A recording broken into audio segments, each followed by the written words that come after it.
কি হলো? এখনো বাথরুম থেকে বের হলে না? সেই কখন থেকে বাথরুমে ঢুকে বসে আছে। বাজার যাবে কখন? মাছ সবজি বাসি পচা হলে তবে ওনার সময় হবে বাজারে যাওয়ার। হাড় মাছ একদম ভাজা ভাজা করে ছাড়লো। এরপরই বলবে তাড়াতাড়ি খেতে দাও, অফিসে দেরি হয়ে যাচ্ছে। এই কথাগুলো বলে শর্মী ওর বর খরাজকে। খরাজ এক সরকারি চাকুরে, সকাল 10-5টার ডিউটি করে, তাই বাড়ি থেকে ঠিক 9টার সময় বেরিয়ে যেতে হয়। যদিও বা অফিস বাড়ি থেকে বেশি দূরে নয়। বাসে গেলে 25 মিনিট আর অটোতে গেলে 2টো অটো বদলে যেতে হয়। তাতে খরচা একটু বেশি হয়, তাই খরাজবাবু বাসে করে অফিসে যাওয়ার চেষ্টা করেন। এই বাড়িতে দিনরাত স্বামী স্ত্রীর মধ্যে তর্কাতর্কি ঝগড়া লেগেই আছে। যতক্ষণ খরাজবাবু বাড়িতে থাকেন ততক্ষণ দুজনের মধ্যে ঝগড়া লেগেই থাকে। আসলে খরাজবাবু খুব কৃপণ, একটু বেশি পয়সা খরচ করতে চান না। এই যেমন বাজারে উনি একটু দেরি করেই যান, যাতে পয়সা একটু কম লাগে। তাই তো উনি সপ্তাহে একদিন বাজার করেন, তাও সেই 12টার পর। 12টার পর বাজার গেলে বাজার ফাঁকা হয়ে যায়, আর দোকানিদের সাথে বেশি দরদাম করে জিনিস কিনতে হয় না। তারা এমনিতেই কম দামে জিনিস দিয়ে দেয়। তবে সপ্তাহের মাঝখানে বাজারে যেতে হলে ওনার গায়ে জ্বর আসে, উনি এড়িয়ে যেতে চান। তাই তো বাথরুমে ঢুকে আর বের হতে চান না, যাতে অফিসের সময় হয়ে গেছে বলে ফাঁকি দিতে পারেন। শর্মী চিৎকার করে বলে, কি হলো, এখনো বের হলে না? আজকে আমার দিদি আসবে বলে একটু অন্য রকমের মাছ আনতে বললাম, আর উনি বাথরুমে ঢুকে বসে আছেন। সেই তো চুনোপুঁটি না হলে সস্তার মাছ প্রতিদিন খায়। নিজেরা খায় ঠিক আছে, আমার দিদিকে সেই মাছ কি করে দিই? আমার জামাইবাবু তো এই বড় বড় মাছের দাগা আনেন। দিদির এমন মাছ খাওয়ার অভ্যাস নেই। এতক্ষণ কোনো সাড়া দিচ্ছিলেন না খরাজবাবু। যেই জামাইবাবু বড় বড় মাছের দাগা আনেন সেটা শোনার, তখন আর চুপ করে থাকতে না পেরে বলে, তোমার দিদির এবার একটু মুখ বদলের প্রয়োজন আছে। প্রতিদিন এমন মাছ খেতে খেতে কাহাতক আর ভালো লাগে? যা মাছ আছে তাই রান্না করে দাও, দেখবে ওনার স্বাদ বদল হবে আর ভালোও লাগবে। পরে বাথরুম থেকে বেরিয়ে বলেন, আমার আর সময় নেই বাজারে যাওয়ার, এক্ষুনি স্নান না করলে অফিসের দেরি হয়ে যাবে। বলেই স্নান করার জন্য তৈরি হন। শর্মী চিৎকার আরম্ভ করে দেন, বলেন, এই হাড় হাবাতে লোকটার জন্য আমার জীবনটা শেষ হয়ে গেল। জীবনে এক ফোঁটা সুখ পেলাম না, বলেই কাঁদতে থাকেন। খরাজবাবু এসব একদম পাত্তা দেন না। উনি জানেন এসব দেখলে পয়সা খরচ হবে বেশি, তাই নিজের মতো স্নান করে অফিসের জন্য তৈরি হয়ে টেবিলে রাখা ভাত তরকারি নিজেই নিয়ে খেতে বসে যান। উনি জানেন এই সময়ে গিন্নির থেকে খেতে চাইলে কথা বাড়বে, তার থেকে চুপ থাকাই ভালো। এই তো সেদিন খরাজবাবু অফিস থেকে আসার সময় 25 গ্রাম মতো বাদাম ভাজা এনে শর্মীর হাতে দিয়ে বলেন, এই নাও গিন্নি, আজ জমিয়ে মুড়ি মাখো তো বাদাম ভাজা দিয়ে।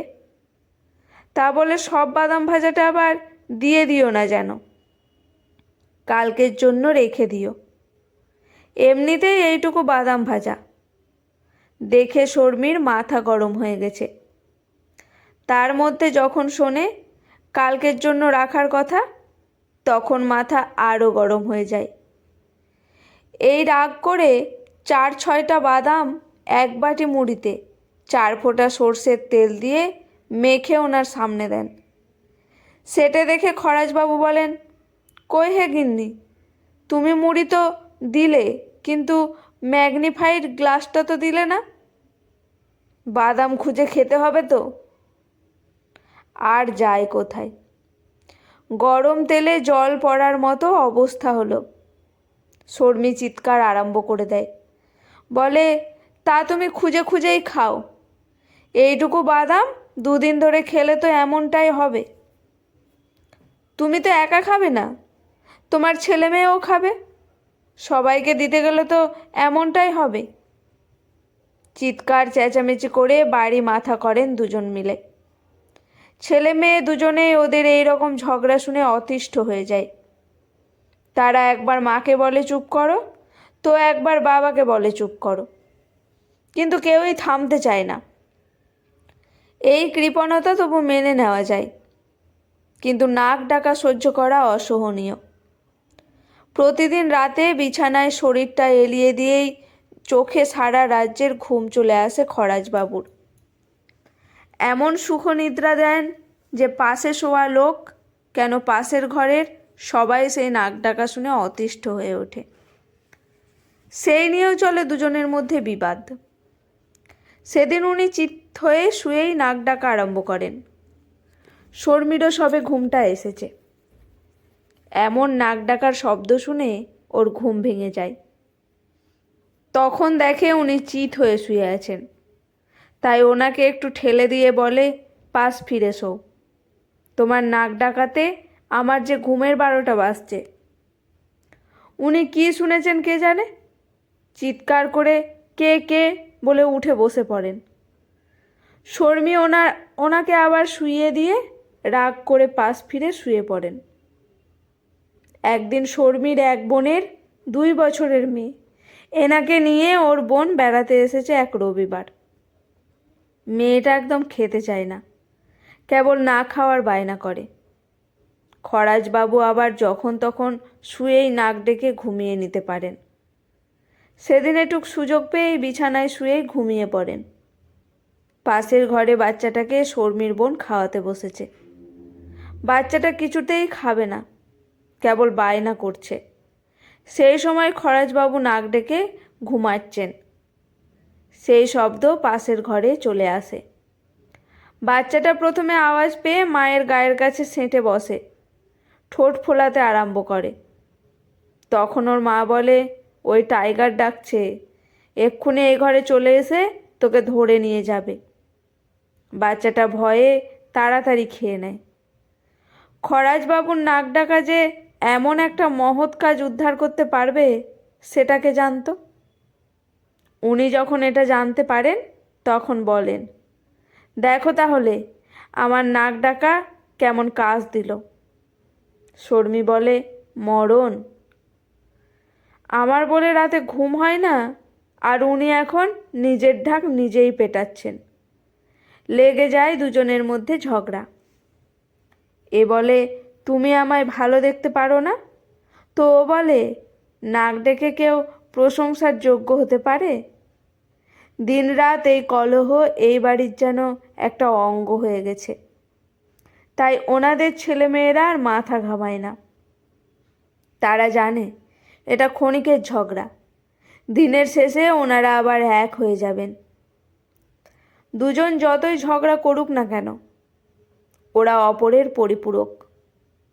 একজনকে ছাড়া একজনের চলে না। খরাজবাবু অফিস থেকে একটু দেরি করে ফিরলে শর্মি যেমন অস্থির হয়ে পড়ে, তেমনই আবার শর্মি কোথাও গেলে খরাজবাবু দিশেহারা হয়ে পড়ে। ফোন করে শর্মিকে ব্যতিব্যস্ত করে তোলেন। যতই ওনারা দুজনে দুজনকে মুখে বলুন না কেন, তোমার মুখ দেখতে চায় না। দিনের শেষে একজন একজনের ওম না পেলে ঘুমাতে পারে না। একজন একজনকে না দেখলে শরীর মন ভালো যায় না। একেই বলে ভালোবাসা, একেই বলে দাম্পত্য প্রেম। মনে হয় প্রতিটি সংসারেই এই একই চিত্র। কলমে দেবিকা মিত্র। আজকের গল্পটি এখানেই সমাপ্ত। গল্পটি কেমন লাগলো অবশ্যই কমেন্ট করে জানাবেন। ভালো লেগে থাকলে পাশে থাকবেন। ধন্যবাদ।